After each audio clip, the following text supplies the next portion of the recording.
অন্যান্য মানুষের স্বার্থে তাদেরকে বোঝাতে হবে এই ধূমপানের ফলে সে যেমন তার জীবনটা বিপদ সংকুল হচ্ছে, তেমনি তার পরিবারে যারা আছে যারা ধূমপান করে না, নন স্মোকার, তারাও কিন্তু সমানভাবে ক্ষতিগ্রস্ত হচ্ছে। এবং বিশেষ করে তার যে ছোট্ট ছেলে মেয়েরা রয়েছে, আগামী প্রজন্মও কিন্তু ক্ষতিগ্রস্ত নিঃসন্দেহে।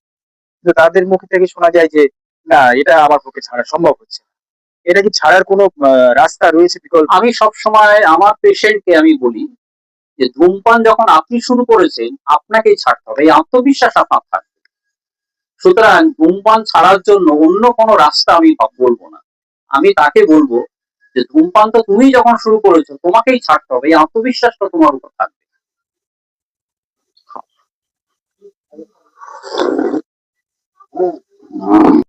তাহলে আপনার কথা মতো যে শুধুমাত্র একটি দিন, যে 30শে মে আমরা বিশ্বব্যাপী নো টোব্যাকো ডে পালন করছি, না না, এটাতে সাফিসিয়েন্ট নয়। একদমই না।